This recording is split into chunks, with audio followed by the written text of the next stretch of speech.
good morning. Today I'm really tired. Just woke up and you know, in the last few days I was trying to study and I was trying to do those videos that will help, and also I was just sharing it. And I watched one and I realized that I'm rushing it, and I was not even trying to deliver the information systematically because I was trying, a lot of distraction as well. But I apologize. I'm not gonna delete them. It's already there. I mean, it was done at the nature of this vlog is the natural way. So let's study together. Okay. So today I'm going to talk about strain. I'm already behind schedule. I usually start at 5:30. Do my prayers, do my own personal thing. You know, Nobody's home. I mean, no one's up yet. But right now it's 6:49. So they're gonna be up soon. So, but I'm tired. I'm not even. Usually I'm really active. Although I clean my kitchen already, I'm still in that mode. I want to sleep. Okay. So let's get back to the topic. So I just want to mention the difference between a strain and a sprain. So a strain is an overstretch of the muscle or the musculo-tendinous unit, right? That consists of tendons, um, the osseous membrane, and then the muscle itself, and then the junction, right? Um, Whereas if it's a sprain, it's an overstretch of the ligament. Ligament is um, something that connects to bone. I'll explain it later so that it doesn't get mixed with here. Okay. Okay. So I just want to mention briefly the two type of contraction. There's that concentric contraction, right? Is when say for the bicep brachii is the muscles located here. If you were to contract them, let's say I do have a weight in here, and I'm shortening the muscle from the angle uh, of the insertion to the origin, and it's shortening while it's contracting. That is concentric contraction. But then from here, from this angle, um, and there's resistance, right? And if I'm lengthening them and it's still contracting, meaning it's still um, doing what it's supposed to do, the muscle contracts and relax, right? The muscle only do two things: contract and relax. So it's contracting, but in an eccentric way. So you call that eccentric contraction. I almost said concentration. I'm tired. I just woke up. Okay. Although the eccentric contraction can produce a greater force within the muscle than the contraction, the concentric contraction. Wow, that's a big word. Okay, so the weakest link usually for the musculotendinous unit in, let's say, if there's a trauma that happened, usually is the affected area, right? Um, Say in this area here, the whole um, area is you sort of there's weakness because of that certain. Let's say there's a bicep tendon rupture, so the whole area will be weak. But the weakest link, obviously, it just makes sense, common sense, is the bicep brachii tendon. Okay, so that's what it's trying to say. Okay, so for example, there's an example. So with older adults, chronic muscle overuse frequently causes damage to the musculotendinous junction or the tendon itself. Okay. Also, I wanted to explain that, okay, for kids, for young adults or young or children, if perhaps, right, their muscle is not really as strong as adult yet, because they're still growing, right? You know, I made a video when I was doing studies a long time. If I can find it, I'm gonna post it. I don't care what I said there, but it's really going from the middle, right? The prepucial plate. So if that's not established yet, they're not at the age where the growth has not fully reached yet. The bones are weak, so meaning the muscles are stronger than the bones, right? And in their case, and so and so as the elderly. Okay, I'm sorry, I just wash my face, and I don't wear makeup and any of my blood, nothing, and I just wanna be natural. But one day I will, and I'll fix myself when I'm not in a stress situation. um, I will try to improve every as I go, because I'm gonna be posting some new topics as I go along, and I'm so excited because anatomy is something that I love to talk about. So please watch out for that, and if you can subscribe or like, I don't know. Okay, thank you. So going back, I just want to put that in so that hopefully I can also, this could also I could utilize this avenue, right? That's why, and it's fun. I mean, for my age, and I'm experiencing this, it's really fun. Thank you, guys. Okay, so let me read this, because to be honest, I don't do any preparation. I want it the natural way. This is why my channel, my previous channel, is just a natural way, and I'm continuing that route. I don't want to do any preparation. I print out and pre-read for 5 minutes, perhaps, and I want us to learn this together. It's a different method of me doing this blog and sharing information with you. So we're kind of um, learning together, so to speak, right? Although I know this, I'm just trying to recall. It's a recall for me, right? A review. Okay, going back again. I'm getting distracted, and it's very early. Um, So, because tendons are moderately vascularized, meaning there's not much like blood supply, right? It's only moderately, not like the muscles, right? That's what it's saying here. So they are prone to partial or complete rupture of the area of least body supply, blood supply.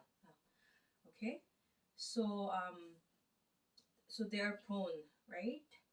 So let's say if it's the very end of the tendinous unit, the tendinous unit, that's the least supply, then that will be the most prone for injury. Okay, and see that, or in the middle. So at the tendon unit or at the middle. That's what it says here. Okay, I'm gonna be talking quickly about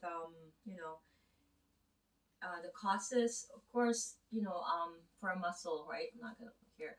It's just plain and simple that if, I don't really work out, or I don't do gym really.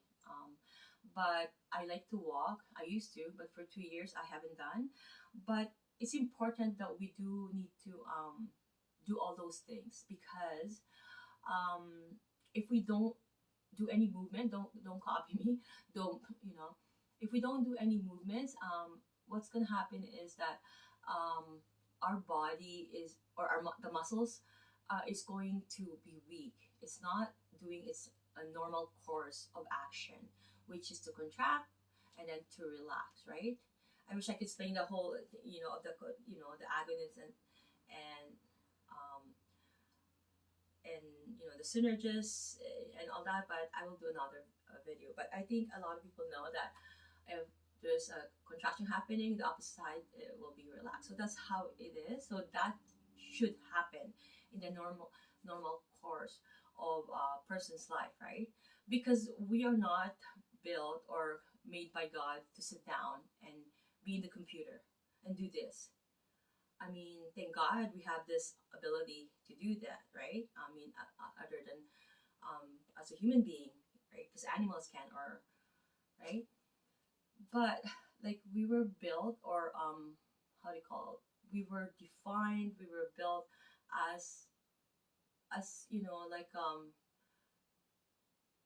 a strong individual that could be able to do a lot of things, right? Not in a physical way, and that's good, right? I'm not saying that you know that sitting the whole day is not a strong. They have their strong um, skills too, but it's just not good for our muscle in the manner that I'm talking about strains. Okay, so that muscle loses the integrity, and we don't want that. Okay, so for instance, person is stuck in wheelchair. Person has been um, stuck in wheelchair, and then it's prone to rupture, and at the same time, someone who's overused the muscles, that's also prone for a risk for strain, or not doing, like I said, proper warm up and proper. It has to be before and after any extremist or any vigorous activity. Uh, to mention a few, will be exercising, going to the gym, because that you will put resistance, you'll put a lot of load in the muscles, so therefore you need to warm that up. Okay. Okay. I'm just gonna read this. Is a contributing factor as well. Okay. So if there's a strength imbalance between the muscles and its antagonist, a history of previous strains to that muscle and altered biomechanics that place stress on the muscle, it could represent again. So let's say, so it's previously has been strained, and there's a opportunity, or not opportunity. There's a chance that it will also have a strain again. Okay, so I'm just gonna talk about great the um, the types of strain. So grade one, there's just a minor stretch or minor tear. Um, there's not really nothing happening there, and any the client who may be seeking for um, a physiotherapy or massage therapy, or for that matter, um, there's no cautious thing to do much here. It's good to go.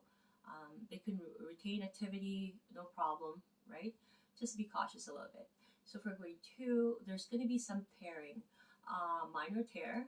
Um, um, could be some laceration, and it'll be they'll have some weakness there and pain, and although it's really incomplete at this point, they're not going to be able to do any activity at this point. It's going to be hard because um, when a muscle is ruptured, it's really painful. And to do some tests, like for the Achilles, there's a test if it's ruptured. Although if it's ruptured, we'll know. Like, because if you, it's hard to contract them, I know, but there's not going to be any integrity. It's like it's lump, and if it's ruptured completely, anyways. So going back to the Thompson test, um, even without doing that, it will really reveal a rupture. You can know, even yourself, or even the person who's not really a therapist or a doctor for that matter, right? They would be able to know. It's so obvious if there's a rupture, a complete one. And then I'm gonna talk about the complete rupture. Okay. This one here is really severe, right? The degree of the strain. Okay. It's a complete. There's it could be a avulsion fracture, or the bony attachment of the tendon is torn off while the unit remains intact. Okay, that's what it says here. So there's a snapping sensation or sound at the time of rupture. So this is if that happens, very severe. There could be some snapping sound. A palpable and often visible gap appears at the injury site. Often the muscle shortens and bunches up. So the person cannot continue the activity due to the significant pain and muscle weakness. Okay. Um, this one is total. Like, I can't even like do even that the ADLs.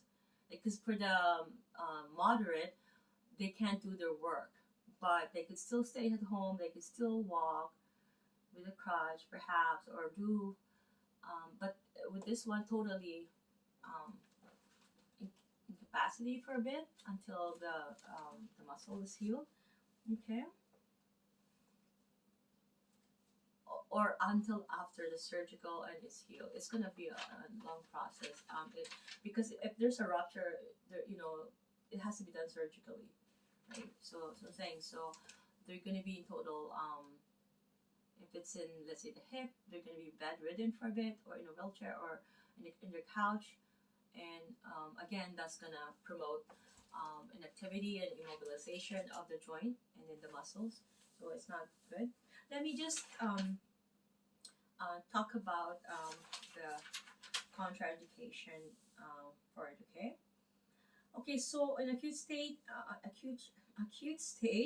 testing of a grade 2 or 3 strain, other than the pain-free active free range of motion, is CI, or is contraindicated to prevent further tissue damage. Right. So we all know that for therapists, let's say to do some joint moves. We only use grade 2 and below if they're in pain, which they're going to be in a lot of pain. So anything grade 2, even grade 2 sustain, we're not assessing them anyways, because we do know already at that point there is a rupture or there's an incomplete or whatever. We're not doing any grade 2 or above, especially grade 3. So we're going to stick to grade 1. And avoid removing the protective muscle splinting of acute strains.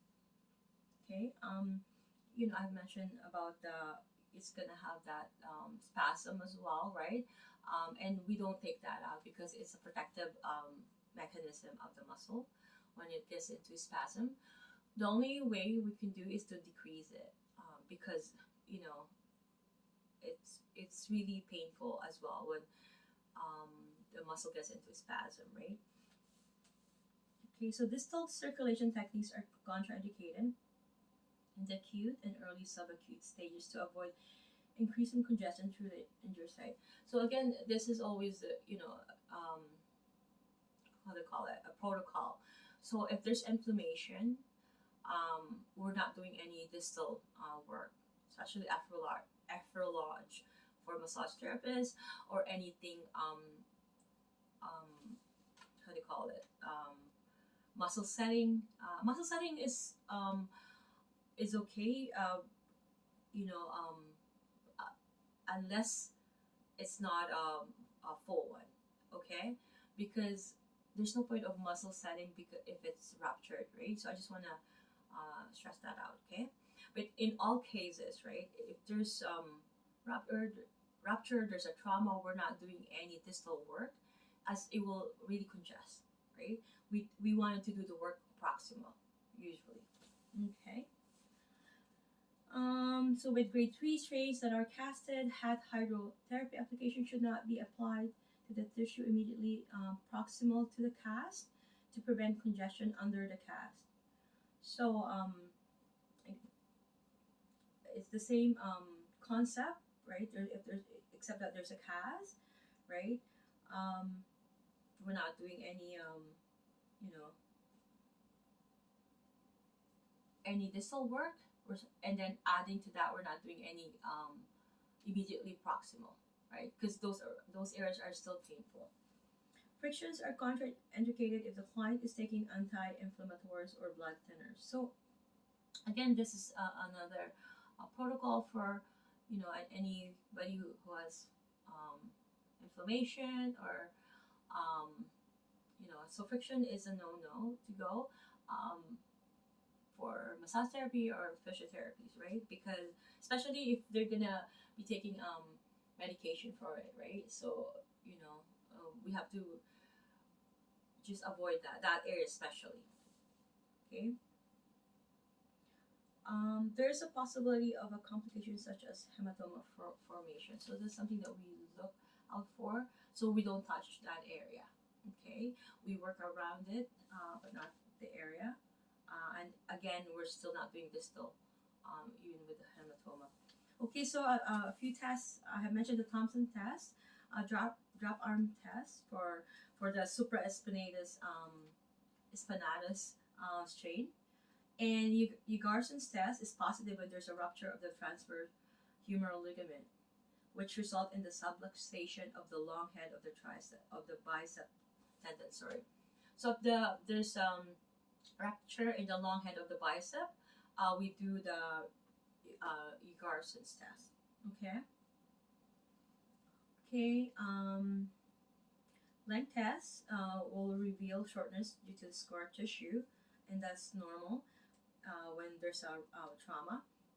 It's usually within the where the unit itself, where it's joining muscle and connecting and connecting to the bone where that tendon is. Usually it's where that's where it usually happens. Okay. So it says here, adductor rectus femoris Thomas and Ellis test, performance hamstring straight leg raise SLR, ellipsoas Thomas and Faber's test could be done just to rule out, right? Pectoralis also, the pectorals both, and the muscles of the rotator cuff. So when they do roll for the rotator cuff, if they do, let's say, the Apis scratch test, they'll know which one is short or weak. Okay.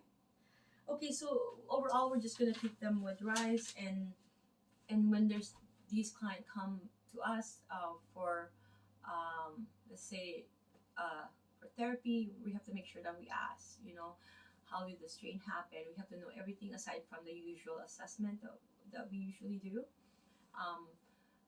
We have to know through the Lord Vicar. We're also going to be asking them questions about how the rupture happened, if it's a full rupture, full strain. How did what was their what was their job? Well, they can't work at that time, but or what were they doing at that time? And those questions we needed to ask, because it's common sense to know what happened, right? And then the angle, prior to that, were they distracted why that happened? If it's a trauma, whatever case may be, right? And they have to know what have they done after too. It's something that we need to ask these clients if they're seeking for therapy. Okay, thank you so much. I'm gonna be talking about screening this time. The next time. Thank you. I'm still waking up.